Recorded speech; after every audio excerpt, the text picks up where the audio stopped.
I noticed on your Instagram feed, I think yesterday, something around this idea of consider the lilies or something. Yeah, yeah. I was just thinking about that. There's this bit in it appears in Luke's gospel and in Matthew of consider the wildflowers or consider the lilies of the field. Yeah, they do not sow or I forget the whole phrase, and therefore do not worry. And so often we kind of like we skip over it and go, therefore do not worry. So we skip to the teaching point and then kind of go, oh yes, I really mustn't worry. But yeah, I was just I was considering the phrase and actually considering the wildflowers I was seeing in my garden, and yeah, and just wondering what if we don't take that as just Jesus is trying to get us to a teaching point very quickly, but he's actually there is something about not worrying which is important, but he's inviting us to a spiritual practice which forms us, which forms do not worrying in us, because we pause and we consider what is there in front of us, and in this case, the wildflowers. We consider the wildflowers, and Okay. that I guess there's also we consider the birds. It's not just an illustration sort of thing, you mean? Yeah, exactly. Not yeah, it's not just an illustration. Da, da, da, da, da. And what I really wanted you to hear was this, but this is something, and I guess in it you hear like this is something I have done, and I noticed this. Like this is what was formed in me, and yeah, why don't you engage in this practice of consider the lilies, or as you do that? So there's a yeah. So what is a it's a practice of consider, I suppose, or a practice of noticing, a practice of stopping and seeing what's in front of you. And I think there is something about wildflowers or just what we see in the park, or trees and things, which has a particular thing for us to notice and is different from noticing a chair, because something that humans have been involved in, although there's value in that also. But there's a real invitation there to start to consider what we see in front of us, and yeah, and just the wonder of wildflowers and other plants. Yeah, pausing with those. Why is that? Why do you think wildness as opposed to man-madeness? What do you mean? Yeah, I mean, I don't want to take away completely from the man-madeness because I think there is something in that. And as a designer and an artist, I'm interested in the opportunity. Yeah, okay. We'll come back to that. There is something about the wildness because it just happens without us, like particularly wildflowers, like they're beautiful without us tending to them. They sprout up and surprise us, and I think that's one thing that we're noticing at the moment, like walking around, like things haven't been tended to in the same way, and so we've got these like wildflowers popping up all over the place on pavements and things, and people are starting to notice them now. I've seen that in newspapers and articles of people noticing these wildflowers, and one botanist has been going around like drawing in chalk. Oh, this is this plant. It has this name, and inviting people to notice it and to name it. Yeah, that's really interesting. That thing that was a nuisance becoming something that actually is a learning point or something that you're interested in all of a sudden. Yeah, just because the situation changes. Yeah, absolutely. And I mean, it's obviously not a good situation we're in overall because of all the tragedy that's happening. But there's these moments of beauty amidst that, and many of us are getting the chance to slow down to notice those. I realise there are some people who are working very hard for us on our behalf at the moment in the frontline services. But people are going out for walks more, making the most of these one chances out to exercise and noticing these beautiful things that have been there often all along. And we've just not noticed them. We just walk on by or consider them a nuisance, as you say, or rush too fast and miss it, destroy it, or get rid of it. Yeah, exactly. Which reminds me of the Ferris Bueller quote from the 80s movie, life moves pretty fast, and if you don't stop and take a look around once in a while, you might just miss it. And it's brilliant. That was a surprise. that involved bunking off school, but which I'm not condoning. Have you even heard of that film? No. Oh wow, that's No, I think you'd like it.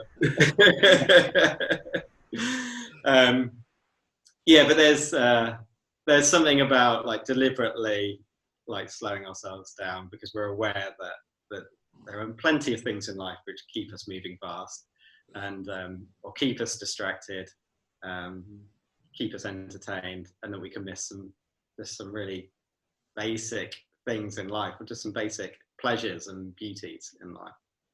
Yeah, and actually that distracted is a really good point, especially in now where we've all got phones that we can all be on it all the time, especially people my age and younger than me, like walk with our phones in front of our face and miss everything. Older people would never do that. Yeah. Yeah, I've seen everyone do it. I've seen myself do it. Yeah, and it is a distraction, and it's a distraction that kind of gets in us in some way. I think there's a kind of like we notice sometimes we can go, there's something about that scrolling through, and that the momentum of that kind of catches us, as well as the other things in our life, the things we do, the trying to get try and finish something by a certain deadline, that kind of thing. And then there's these ones like phones where we choose to engage in these, like just seeing more and more things, scroll. And there's a kind of momentum that builds inside us, which could be just trying to see everything that's available to be seen, or other things, worries, concerns, desires for affection, desires to give affection, desires to get things done. Those have there's a kind of a movement in those which we know affects us, which we know moves us. And when we first stop, that's one of the first things that it's like, I've stopped, but there's something within me that's still got like some momentum, some energy. And so it takes a bit of time for that to still down as well often. Yeah, that kind of takes us to the being present piece of that little phrase, being present in God's presence. I guess it's taking us to a little bit that side of it, of what it means to be present. And as you say, there's plenty of ways in which we're not present because we've got all of these other things, demands and inner momentum, which we're just going to come back to that in a moment. But I think just thinking about the going for walks, what you notice, and that sense of being present and noticing wildflowers, all that sort of thing. I know you got a little picture there, or no, not a little picture, yeah. A picture there. Of one example of that, which I thought was really excellent. Could you tell us? Yeah. So here's a picture here of some blossom. So that's we're recording this in May, so that's it's the right time for this. That photo is actually from a year ago, but I was going for a walk and I was walking, like it's normal for me to go for walks in the middle of the day. And I'd noticed this blossom in the trees, and it was just phenomenal. Like many of us are like, just draws you to, wow, that's incredible. So all this colour out, and I was just like, wow, this is just wondrous. What a wondrous thing. And I enjoyed seeing it for the next few days. And within that, it's like, there's such goodness in this world, God. What a beautiful thing. And then 2 weeks later, I was walking the same route, and all the blossom had gone from the trees, and it was all on the floor. And I was like, what a terrible waste, in one sense, but also how reckless that beauty was. How reckless for that beauty to be displayed, only to last for a couple of weeks. And I think actually recently I took that photo, and my comment with it was, now showing in your park for a limited time only. Because it comes and then it goes, and it goes pretty, relatively quickly. So there I was, just noticing all these petals just all fallen from the tree, now on the floor, and just thinking how beautiful, reckless beauty, and just, whoa, it's all over. and it really aligned actually with an experience I was going through just in life, where a real hope I had, like, which showed so much promise and so much beauty, had seemed to have just like collapsed. Like the opportunity or that was there just seemed to fizzle out and disappear. And I'd been wondering, well, what's come of all that? That there just seemed so much hope and promise in that. It really felt like something that God had given or God was involved in. And now it's not there.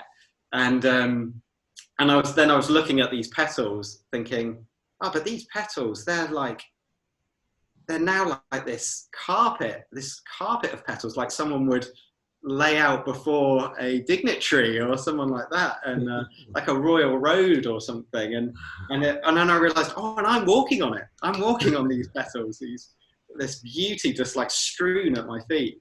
And it just recast that hope and lost hope for me, that, oh, there's something in this, and there's something for me not to just say all is lost, but maybe it's different. The beauty is different, and it's had has a different future than I imagined.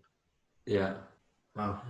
I'm sure that's a profound thought for many people at the moment. You know, lots of people have that sense of loss, of hope streams, things that they've had to begin to let go of, maybe beginning to realize they need to let go of at the moment, and the way that God can turn that and reveal another element of beauty in the midst of it. So pretty cool, isn't it?